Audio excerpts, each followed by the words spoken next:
अभी पिछले दिनों यूं हुआ कि मैं और फायजा डिफेंस में मैकडोनल्ड के करीब थे और शाम के वक्त ऐसा था कि जिस वक्त हम गुलबर्ग से अन्नूर से वापस जा रहे थे घर में इफ्तारी के करीब ही, तो वहाँ पे हमारे आगे मोड़ पे दो गाड़ियाँ थी। उन दो गाड़ियों के पीछे हमारी गाड़ी थी और हम इंतज़ार में थे कि ये गाड़ियाँ आगे जाएं तो हम भी वहाँ से निकलें। हुआ यूँ कि इतनी ही देर में कोई पीछे से आया, उसने पिछला दरवाज़ा खोला, बैग खींचा और निकल भागा। तो पीछे से कोई और लोग भी भागे, उनका हाथ बैग पे पड़ गया लेकिन उसने गोली चला दी। सबसे पहली बात जो हमारी आपस में हुई थी वो ये कि आज अभी शाम के अज़कार नहीं किए थे, यानी वक्त ऐसा आ गया, अभी शाम का जिक्र करने का वक्त था और ये हम अभी जिक्र कर नहीं पाए थे, क्योंकि नॉर्मली ऐसा होता है कि जब सूरज गुरूब हो जाता है, गुरूब होने के वक्त पे अज़कार करते हैं। और यह है कि इस बात का यकीन था कि अगर हमने उससे पहले बिस्मिल्लाहिर्रहमानिर्रहीम ला यज़ुर्रु पढ़ लिया होता तो ये नुकसान ना होता। तो बहरहाल ये यकीन बहुत ज़्यादा ज़रूरी है। आप ये देखें कि अल्लाह कितना करीम है कि उसने अपने बंदों को ऐसी चीज़ें सिखाई हैं जिसकी वजह से वो मुसीबतों से, तकलीफ़ों से और गमों से बच सकते हैं। जो अल्लाह के रसूल ने कह दिया वो बिल्कुल सच है, हम उसकी तस्दीक करते हैं। जब हम ये कहते हैं कि हम गवाही, मैं गवाही देती हूँ अशहदु अन्ना मुहम्मदुर रसूलुल्लाह, मैं गवाही देती हूँ कि मोहम्मद सल्लल्लाहु अलैहि वसल्लम अल्लाह के रसूल हैं, तो इसका मतलब यह है कि आप सल्लल्लाहु अलैहि वसल्लम ने जो खबर दी मैं उसको मानती हूँ, बिल्कुल सच। आपने जो कहा, जो वादा, जो वईद, जो कुछ आपने सिखाया, जिस अंदाज में सिखाया, उसके लिए जो खुशखबरी दी, जो डरावा दिया, हर एक बात सच। तो इस यकीन के साथ हर सुबह और हर शाम ये दुआ पढ़ें। तो बात यह है कि आप अगर ये यकीन रखेंगे, इस यकीन के साथ सुबह के वक्त पढ़ेंगे और इस यकीन के साथ शाम के वक्त पढ़ेंगे, ग्रेजुअली आप देखेंगे कि आपकी ज़िंदगी में बरकत आनी शुरू हो गई।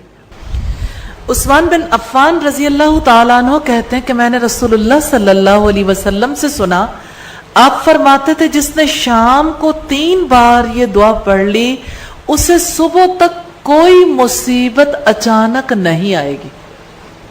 ये कितनी बड़ी बात है। आप रसूल पर ईमान रखते हैं ना, इस बात पर यकीन है कि अगर इसको पढ़ लिया तो सुबह तक अचानक कोई मुसीबत नहीं आएगी इंशाअल्लाह।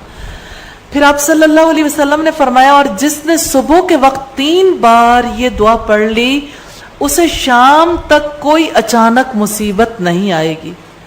रावी ने बयान किया कि इस हदीस के रिवायत करने वाले अबान बिन उस्मान को फालिज हो गया था, तो उनसे हदीस सुनने वाला उनको ताज्जुब से देखने लगा कि फिर ये फालिज कैसे हो गया। तो उन्होंने कहा, क्या हुआ, मुझे क्या देखते हो? अल्लाह की कसम मैंने उस्मान रजी अल्लाह ताला अन्हु पर झूठ नहीं बोला। अबान बिन उस्मान ने हजरत उस्मान से ये रिवायत सुनी थी, तो उन्होंने कहा मैंने उन पर झूठ नहीं बोला, मैंने उनसे यही बात सुनी थी और ना उस्मान रजी अल्लाह ताला अन्हु ने रसूलुल्लाह पर झूठ बोला है। लेकिन जिस दिन मुझे ये फालिज हुआ मैं उस दिन गुस्से में था और मैं ये कलिमात पढ़ना भूल गया था। ये यकीन था सहाबा कराम का और ये सच है। तो कितनी प्यारी बात है जो हमें रसूलुल्लाह सल्लल्लाहु अलैहि वसल्लम के सहाबी के हवाले से मिलती है कि उन्होंने झूठ नहीं बोला रसूलुल्लाह पर। और अबान बिन उस्मान कहते हैं कि मैंने हजरत उस्मान पर झूठ नहीं बोला, जिस दिन मुझे फालिज हुआ था, मुझे गुस्सा था, मैं ये कलिमात पढ़ना भूल गया था। तो इंसान भूल जाता है। 3 मरतबा सुबह के वक्त और 3 मरतबा शाम के वक्त पढ़ना है। आप में से बहुत से लोगों को ये दुआ आती होगी, लेकिन हम इस दुआ को इसलिए यहाँ पे ज़रूर दोहराएंगे कि जिन लोगों को नहीं आती वो ये दुआ सीख लें और जिनको आती है वो दोबारा दोहराने का अजर पा लें।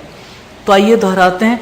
बिस्मिल्लाहिल्लज़ी ला यज़ुर्रु मास्मिही शैउन फिल अर्दी वला फिस समाई वहुवा समीउल अलीम। अल्लाह ताला के नाम से जिसके नाम के साथ आसमान और ज़मीन की कोई चीज़ नुकसान नहीं पहुंचा सकती और वही सुनने वाला और जानने वाला। अबू दाऊद की 5000 508 نمبر کی روایت ہے. ابن ماجہ کی 3869 نمبر روایت ہے. یہ روایت سیدنا عثمان بن عفان رضی اللہ تعالی عنہ سے ہے.